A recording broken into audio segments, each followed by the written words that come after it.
Look, at this point, it's my opinion that if you're looking for a new friend or a partner, you're interested in someone, and you find out that they read a lot, to me, that's a very, very good sign. And very most likely than not, you'll have my blessing. Not that you need my blessing. We're not at that stage of the cult yet, and I probably should not have said that out loud. But what I mean by that is that a person who spends their time that much reading is more likely than not up to any bad stuff. You know exactly where they're going to be. It takes a lot of time to read. You'll tell if they're honest about it or not, if they really invest that much time in it. They can't be getting up to much of things that are no good.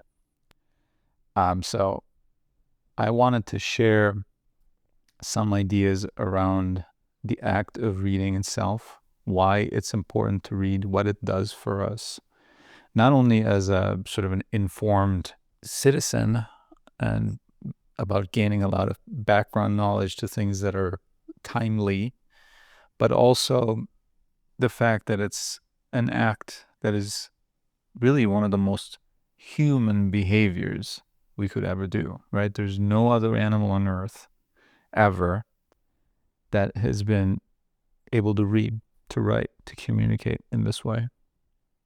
It truly is our most human of all activities. And that says something, and it's our biggest invention. And so clearly, it is our greatest human privilege, but also a need that must be satisfied. And this is coming from someone who really used to not read at all, well into adulthood, at all. And I mean that, at all. But we might as well get going with some examples that will illustrate to you, by the very books and what they're about, of what I gain from them, what I think anyone would gain from them, and how really, once you know, it's vital that we gain these things from them. And the first one will be actually this month's book recommendation. It's Henry David Thoreau's biography. And I'm sorry, this is not really how the book looks. I don't have the dust jacket. I don't know why. And I recommended this week. And what I got from this is, we know Thoreau as a writer, of course. But to me, his greatest art was really not his writing, but his life itself. We all know him as the guy who went into the woods and built himself a cabin and lived there for 2 years, 2 months, and 2 days, I think it was. And of course, his writing is beautiful, and I recommend everyone read Walden. I'm sure, if at all, most people only read it in school, a little bit of it, and you have a totally different mind now. That's another thing about books. They expand as you expand. So when you don't know much as a child and you're just not that interested and you have other ideas in your head, you are not going to get it. But reading the same book again later will feel like it's a totally new book, and it's a totally different book. And not only will it match your expansion, it will expand you even further. And if you ever want to know about a life that can be lived well without much recognition, Thoreau did not at all achieve the fame that he has now during his lifetime. He had to work different jobs for a living, and he did have ambition. He did want to become a known writer. He wanted to live from his writing. But it just never really happened, and he increasingly put that outward ambition on these external goals back inside of himself. And he became, nevertheless, a very fulfilled man. And he died of tuberculosis in his early 40s, consumption, as it was called then. And despite that, it is recorded that he had one of the most peaceful deaths that anyone in his family and friend circle has ever witnessed. And how you get there, how you can experience a life like that, as the ancient Greeks say, to learn how to live well is to learn how to die well. And that's what I got from Thoreau. and going with biographies, my Leonardo da Vinci biography. That's what from this, I got the realization that genius is not a real thing, or rather, that it's not an inborn ability. We're not either born geniuses or non-geniuses. I don't believe in that anymore. Because once you break it down, and every single thought, anything that you ever want to understand and want to make your own, all you have to do is to break it down and you will understand how it happens. And reading biographies gives us exactly that ability. In Leonardo da Vinci's case, reading his biography showed me that, no, I don't think he was a genius. He did what we would call genius things. This is not to lessen any of his achievements or skills. Quite the contrary, actually. It shows that he paid the price for it. He put in the work, and he merely received what he purchased with his time and efforts and resources and focus and attention and dedication, which in turn means that we can all achieve these things if you're willing to pay the price. I am not willing to spend my nights cutting up corpses just so I can understand how the facial muscles really are connected and how they would move, and to be able to draw perfect facial expressions. So therefore, perhaps I will never be as good of a realistic painter as Leonardo da Vinci was, and that's okay. But to realize that is very important, because there are things that I want, and I would be discouraged. I would be disillusioned to think, oh, I'm just not born a genius. I'm not. Talent is another word like that. Talent is something either that you have or you don't have. But no, I don't say talent anymore. I say skill, because skill is something that we can obtain. And this biography is one of those that showed me that. Next, I was always a person who did not understand art, who thought art perhaps something to be frivolous, something that we get to do as a luxury, something that has no real purpose for humanity and for humans. And just like most people, just all the things that happen in the art market angered me a little bit. All those millions of dollars being spent on things that I absolutely did not understand. If you want to finally get rid of that, the misconception and the prejudice against art as a general contemporary art, or just the general ignorance of what art has done for us, not only for individuals, but for us as humanity, I recommend you this book. All of these, by the way, are in my recommended reading list. So you'll find the link down below in the description box. Don't let the title put you off. Art and Intimacy, it sounds like, what is that about? But I promise it will make sense.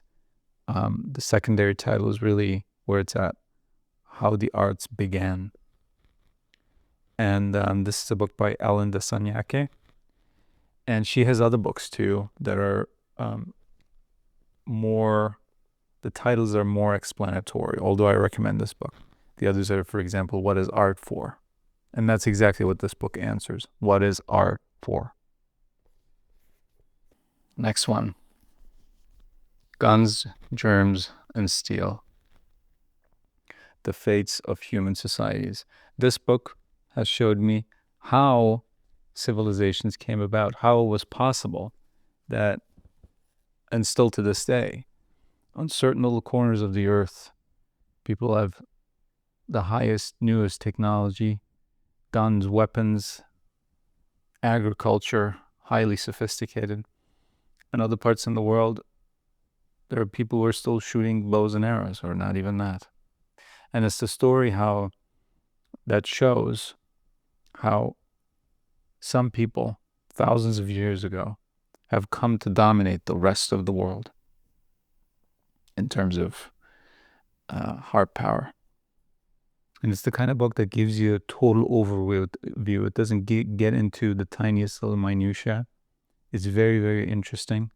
And you will sort of understand the foundations of everything that has ever happened, economically, militarily, and in terms of how civilizations came about and how they were destroyed and how one people were able to take the lands of another and how that all worked and still works.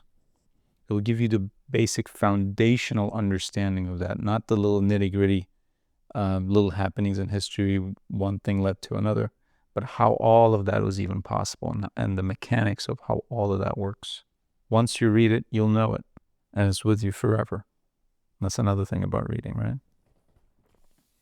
Just like art, just like human history, another confusion, another prejudice, another really ignorance of mine was about religion.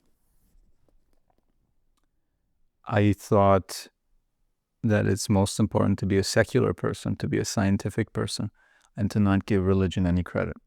And that it's all fairy tales that grown people believed in, and that they were just simply mistaken. This book shows you how wrong we are, if you are also someone who thinks like that. Highly, highly recommend it. It's not a book that will make you religious, not anything like that. This is written by a Western scholar, and she just like the book prior I talked about, will give you the basic foundational understanding what faith as a feeling, as a human condition, does for humans in a very scientific way. And after that, I believe you will expand your appreciation for what religions, as a general, the religious feeling, the religious concept for human beings, did for you and me and all civilizations. And rather than increase your prejudices, it will increase your love for humanity and for everything that's happened. And the intention and the original impetus behind all religions, faiths, proper ones that truly are engaged in creating meaning and happiness and purpose and a framework for people to go about life and to understand the universe. If you want to shed your prejudices, if you want to shed your ignorance, and I promise you it is there, if you have a negative thought, an angry thought, a hateful thought about anything, it's wrong. It's wrong. You don't have to approve of it. But ignorance and anger, no matter about what, are wrong. And if you want to mend that, if you want to fix that, if you want to heal that, this is the medicine, these kinds of books. And then, of course, what a book video would be complete without our philosophers. Plato's work, which is, of course, Socrates, how we know anything about Socrates. This is a book that I've opened, and this is complete works. Obviously, you don't have to get this. There are many. All the individual ones are in many different books. But this is another one that showed me that I opened up and read the words, "No one can harm another. One can only harm oneself." And I thought to myself, what? Every day people are being robbed, crimes being committed, wars going on, hunger going on, injustice going on, physical violence going on. How can one not harm another? How is that possible? And Socrates also says, evil does not exist. And again, how does evil not exist? Same examples, wars, famine, everything. How does evil not exist? Give it a chance. Give it a chance. Think about it. You will take the best parts of it and you will make it your own.